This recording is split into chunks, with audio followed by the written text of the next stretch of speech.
नमस्कार। पिछले कई दिनों से हमने मुंबई शहर के अंदर एक मंत्री जो ड्रामेबाजी कर रहे हैं, कुछ अपने ऐबों को छुपाने के लिए, अपनी घर की बातें दबाने के लिए, ये तो हम देख ही रहे थे। लेकिन चोर पुलिस हमने देखा था, चोर पुलिस हमने बचपन में सुना था, लेकिन पुलिस आज पहली बार देख रहे हैं। कहीं ना कहीं महाराष्ट्र की सरकार बौखला गई है। समझ में नहीं आ रहा है कि किसकी मदद करे, किसका साथ दे और क्या करे। अल्पसंख्यक मंत्री जो भ्रष्टाचार पे भ्रष्टाचार करते जा रहे हैं। अभी एक डिप्टी कलेक्टर अरेस्ट हुए, उन पे एक गंभीर इल्जाम लगा कि उन्होंने वक्फ बोर्ड की जमीन बेच दी। किसके कहने पर? अल्पसंख्यक मंत्री के कहने पर। अल्पसंख्यक मंत्री की जिम्मेदारी होती है, सीईओ की जिम्मेदारी होती है, डिप्टी सीईओ की जिम्मेदारी होती है। इनकी जिम्मेदारी है कि मुसलमानों की जगहों को प्रोटेक्ट करे, बचाए, उनको किस तरीके से न्याय दे। डिप्टी कलेक्टर अरेस्ट हुए। मेरी सरकार से मांग है, महाराष्ट्र के मुख्यमंत्री से मांग है कि इसकी इंक्वायरी लगा जाए, तो जरूर उसके अंदर यह फर्जीवाड़ा बोलने वाला मंत्री, ये फर्जीवाड़ा खुद निकलेगा, क्योंकि इसका जीवन कसाईवाड़े में गया हुआ है। मैं इतना ही कहूंगा कि जब समीर वानखेड़े के ऊपर कुछ नाइजीरियन लोगों ने जानलेवा हमला करने की कोशिश की थी, तब मलिक साहब कहां थे? तब ये सरकार कहां थी? तब इनको सुरक्षा क्यों नहीं दी?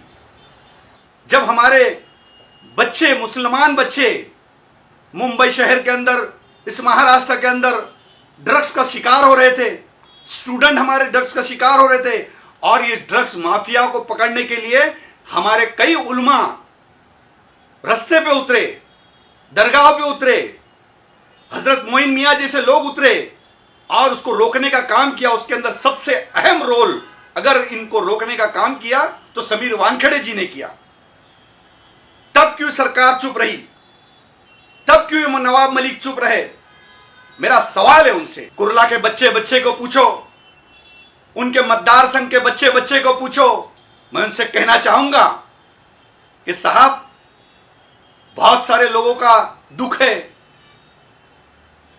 महाराष्ट्र के अंदर बहुत सारे मुसलमानों का भी दुख है, बहुत सारे मुस्लिम बच्चे बेकसूर जेल में अंदर हैं, उनके बारे में तो कभी आप नहीं बोलते।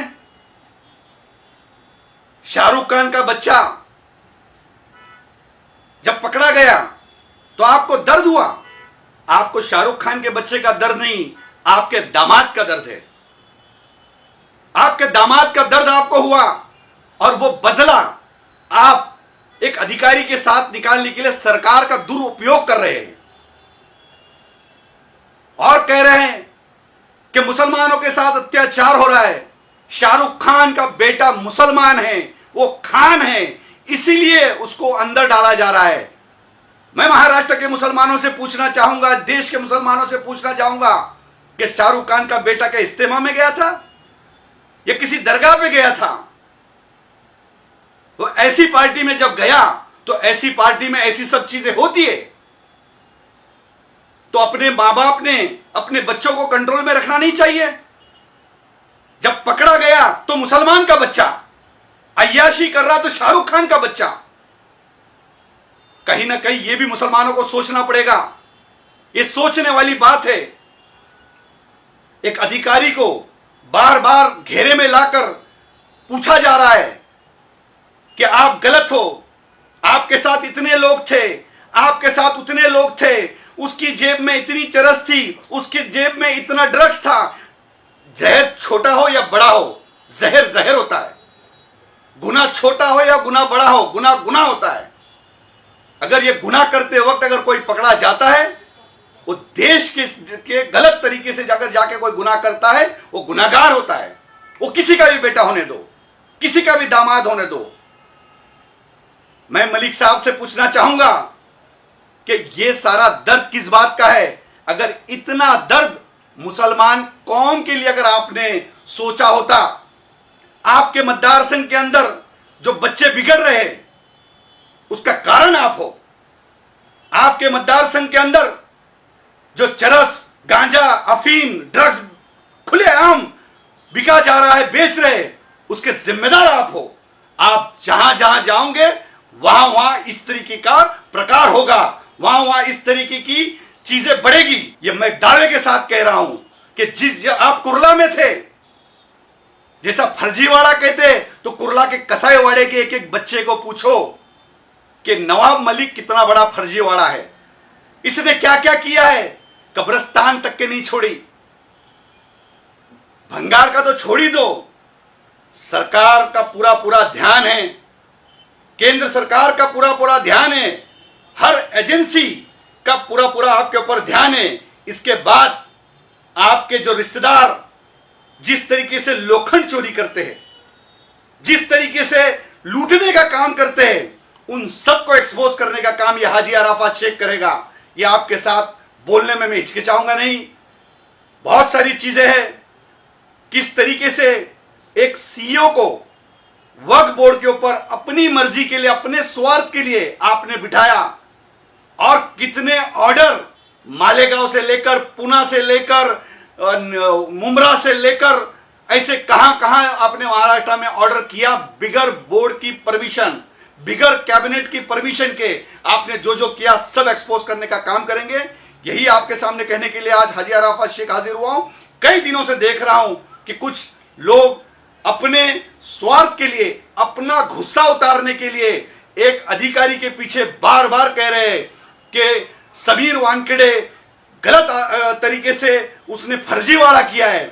मैं आपसे कहूंगा कि पूरा अल्पसंख्यक समाज का फर्जीवाड़ा, अपने पूरा अल्पसंख्यक समाज का जितना भी वक्फ बोर्ड का प्रॉपर्टी का फर्जीवाड़ा आपने किया है, वो सारे लोग आपको बदवा देंगे, पूरी मुसलमान कौम आपको बदवा देगी। ये आपके सामने कहूंगा। एक अधिकारी अगर अच्छा काम करता है तो तुम उसको रोकने का काम करते हो। मुझे ये समझ में नहीं आता, तुम अधिकारी से चिढ़े हुए हैं या माफियाओं के साथ हो। मैं शरद पवार जी से विनती करूंगा कि इनको अल्पसंख्यक मंत्री के पद से हटाकर फिल्मी दुनिया का मंत्री बना दो, ताकि फिल्मी दुनिया के अंदर जितनी इनको फिक्र फिल्मी दुनिया की हो रही है, अल्पसंख्यक समाज की इनको फिक्र नहीं है, मुसलमानों की इनको फिक्र नहीं है, बौद्ध समाज की इनको फिक्र नहीं है, क्रिश्चियन समाज की इनको फिक्र नहीं है, सिख समाज की इनको फिक्र नहीं है।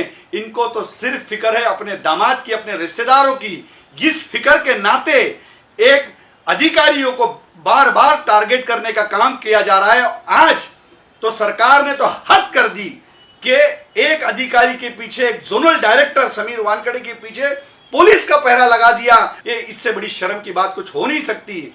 मैं ऐसे मंत्रियों को कहूंगा कि ऐसे मंत्रियों का निषेध होना चाहिए।